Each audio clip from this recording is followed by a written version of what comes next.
to a new episode of Speaking of Language. I'm Angelica Kramer, the director of the Language Resource Center at Cornell University. And I'm Sam Lupowitz, the LRC's Media Development Manager. For this very special episode, we are speaking with Brenda Schertz, the Senior Lecturer in American Sign Language and Coordinator of the ASL program here at Cornell. Brenda holds a BFA from the Art Institute of Boston and a Master's in Sign Language Education from Gallaudet University. Brenda and the interpreter Mareike Larsen are with us today to discuss interpreter training, art, film, and all things American Sign Language. Welcome to Speaking of Language, Brenda. Thank you. Thank you for having me here. So, Brenda, you are a native user of American Sign Language. What can you tell us about your experience growing up with this language in a predominantly spoken language world? My entire family is deaf. My parents, my older sister, and myself. Back when I was growing up, more than 40 years ago, people weren't as aware of American Sign Language. There was a lot more ignorance. People would stare at us when we signed in public, and not in a friendly way. But we had advantages as well. We could communicate in noisy environments while other people had to shout into each other's ears. We could sign underwater and communicate through windows. We had these unique advantages. Eventually, more and more people became familiar with American Sign Language. Now, when we sign in public, people are really touched by it. Parents bring their children over to share their enthusiasm, showing me how they can spell their names. They say hello. People are much more friendly. Things have changed so much in 40 years. It's really amazing to see. Now so many students are passionate about learning ASL. It's an exciting time for the deaf community. Well, that's good to hear that things have improved and that people are a little bit more aware and maybe accepting. People are much more open-minded. They see sign language as another legitimate language, not just a group of disabled people. Now our language and culture are better understood. For a long time, it felt as though we were from Mars. People would look at us like we were Martians, and my response would always be, no, we're human just like you. We just use a different language. Yeah. So, as the new ASL expert at Cornell, what are your goals and what are you hoping to bring to the table through your classes?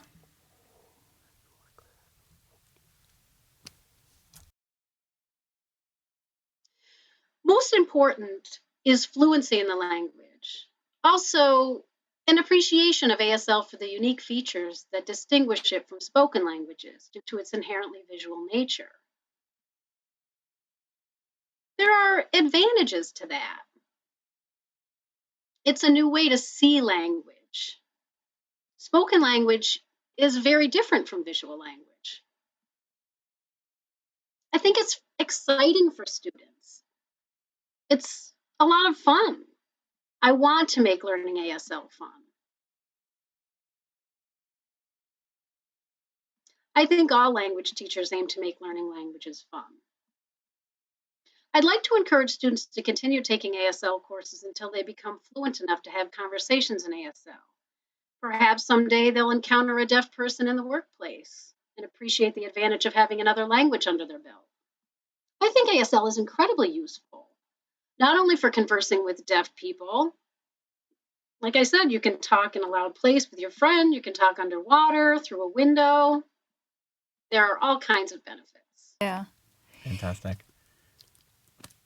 Can you talk a little bit about the differences between American Sign Language and other sign languages in the world? How are they similar? How are they different? Most languages are quite different from each other. Sign languages around the world differ greatly. Some countries' languages are influenced by another country. Australian Sign Language is influenced by British Sign Language. In turn, New Zealand Sign Language is influenced by Australian Sign Language. Alternately, ASL and British Sign Language are vastly different. The origin of American Sign Language lies in France due to the unique history of deaf education in the US. A clear example of how ASL and British Sign Language differ is the alphabet. ASL uses a single hand for spelling, and British Sign Language uses two hands. So ASL letters are formed like this: A, B, C, D, E, and F. In BSL, they look like this: A, B, C, D, and then this is E and F. I have a few friends who live in the UK, and they've taught me some British signs. This is the sign for darn it or oh shoot in ASL. And in BSL, you sign it this way. This is how you sign meet in ASL, and this is how you sign it in BSL. School is another example. In ASL, you sign school, and in BSL, you sign this for school.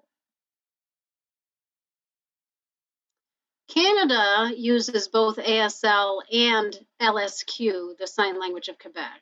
It depends on where you are regionally. There are over 140 different sign languages in the world, 140 documented sign languages.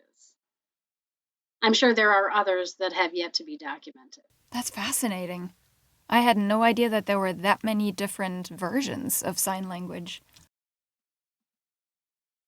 Indeed, language is such a creative process.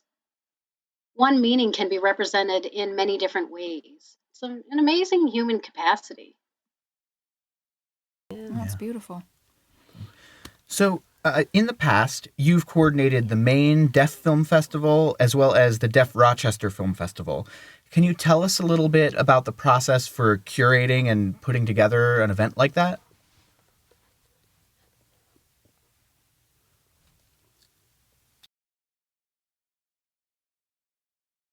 Back in the day when we put out a call for entries, people had to physically mail VHS tapes. It's so much easier online now with everything being digital. We screen tons of submissions and choose the ones we like.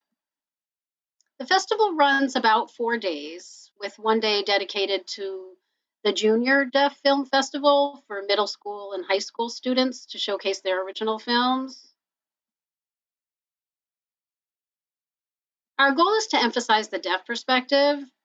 Instead of accepting entries from hearing producers, we focus on deaf filmmakers' stories, illustrating the positive aspects of our culture.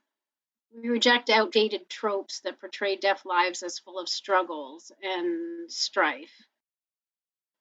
These days, technology has made it easy for deaf filmmakers. You can shoot a film on your iPhone with amazing results. Every year, we see more entries from deaf filmmakers. And that's exciting. The film festival highlights authentic deaf experiences. You know, deaf people experience heartbreak and joy, the entire gamut of human experience. An interesting aspect of our culture is the integral part deaf humor plays. Deaf people really enjoy seeing deaf humor. It can be challenging for people who are not members of the deaf community. They don't get the humor. But that's true in any culture. The festival is a great way to learn about deaf culture. It really showcases the deaf way of life. Not simply the language, but the culture itself. What behaviors are appropriate, what humor looks like in the deaf community, how we interact with each other. As you know, we are a minority culture within a majority culture, and sometimes there are humorous cross-cultural miscommunications. The films are as much about culture as they are about language. It's an opportunity for audience members who are unfamiliar with deaf culture to learn just by watching the films. That's great.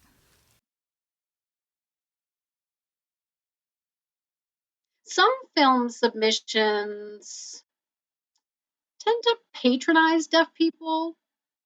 portraying only their frustrations and struggles. We don't accept those films. We understand the deaf experience to be as multidimensional and diverse as any other human experience, and we strive to show the positive sides of deafness. Well, yeah, and celebrate your community. Exactly. Celebrate the deaf experience. That's the perfect way to say it. Great. So, in addition to your interest in film, you also have a passion for art and museums. Earlier in our season this semester, we had Leah Sweet from the Johnson Museum on our podcast, and she talked about how we can integrate museums into language teaching and learning. So, what are some things that a museum can offer to students or practitioners of American Sign Language that's maybe unique to a visual form of communication?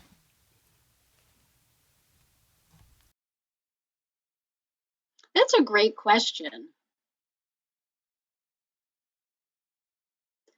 The potential for new museum exhibits and new ideas and how visual forms of communication can interface with that is limitless.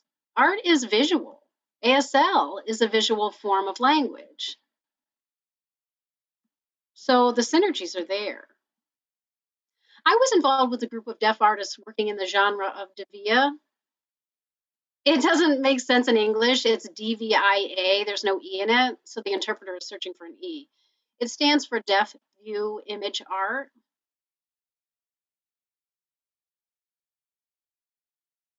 Deaf artists have always been expressing the deaf experience, but it was not codified in written form until 1989, when a group of deaf artists decided to put together a manifesto.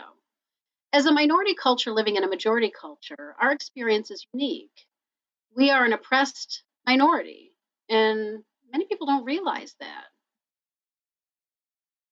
ASL has been oppressed in the education system specifically for many years, and in other places as well. How do deaf artists express their deaf experience artistically? Artists often work in isolation in various parts of the country, and yet when we come together to share our art, we recognize common motifs. It's truly astounding, these shared themes, which emphasize the eyes and the hands. In deaf artwork, eyes and hands tend to be rendered proportionally larger. At the same time, other features are intentionally made smaller.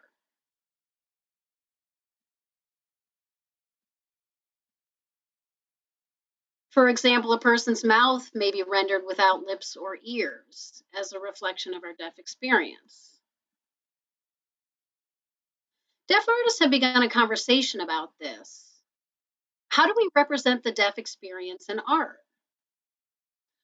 Russian deaf artists tend to include a lot of fish in their artwork. Initially, I was puzzled by this. Then I was told that the reason behind this is that fish are deaf. They don't have ears, they're underwater, they don't rely on hearing. I don't know if it's true scientifically, but because of that belief, it has become a unique form of deaf art.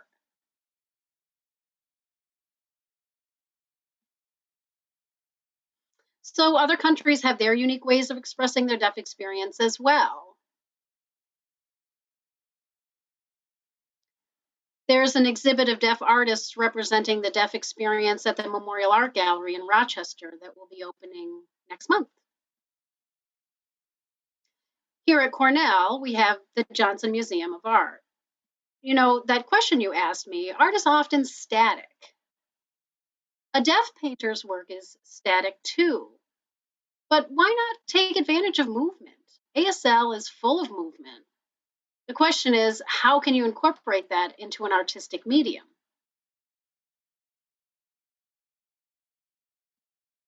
I leave that to deaf artists to contemplate.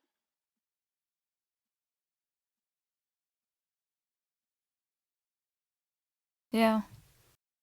I look forward to seeing what deaf artists come up with next.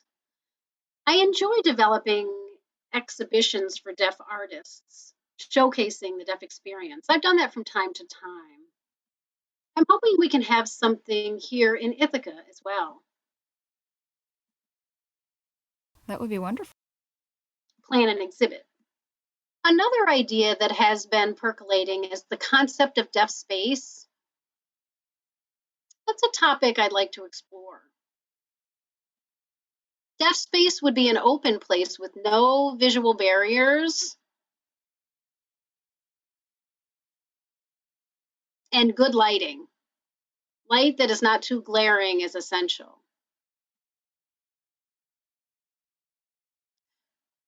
Clerestory windows that let in natural light without the problem of backlighting, which can occur if the light is too harsh, would be ideal. Deaf people really prefer natural light, but we don't like being backlit. Also, hallways that aren't too narrow so deaf people have adequate space to communicate while walking, for example. More places are incorporating these types of features.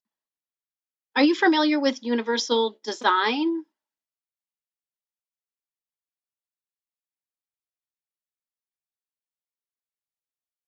It's not only deaf people who need it, even though that's true. It can benefit a variety of people for myriad reasons. Take sidewalk curb cuts as an example. People think they are designed for wheelchair users, but they benefit all kinds of people. Young couples with strollers, elderly people, parents with toddlers, all benefit from curb cuts. That's the concept of universal design. The rest of the world can learn from these principles and see the benefits to many different groups. This is true in the art world as well. That's great. Fantastic. So, if any of our listeners or viewers are interested in learning ASL or learning more about it, are there any resources you can recommend? ASL is everywhere. Take an ASL class here at Cornell University or in the community. Someone just informed me that the Finger Lakes Independence Center offers ASL class for adults in the Ithaca community. Barnes & Noble bookstore has an ASL chat Tuesdays from 5 to 7. Cornell hosts an ASL conversation hour from 4:45 to 5:45 p.m. Tuesdays. That is open to all. There's a plethora of amazing online resources as well. Among these are lifeprint.com,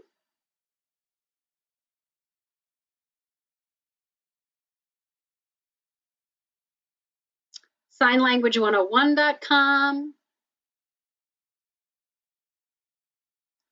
YouTube has beginning sign language classes and videos, as many people now teach online. ASL is everywhere. There's no excuse for not learning ASL if you want to. Terrific. That's great. Brenda, before we sign off, we would like to ask you to share your favorite feature of ASL with us. What is that?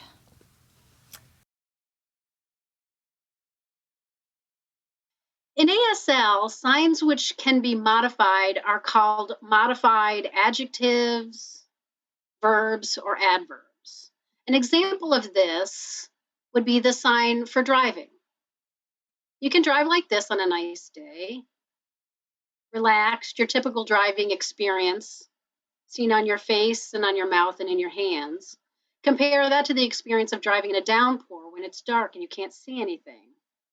Or if you're lazy or tired, you might look like this. It's all the same sign, but facial modifications reflect your mood or the range of experiences you can have while driving.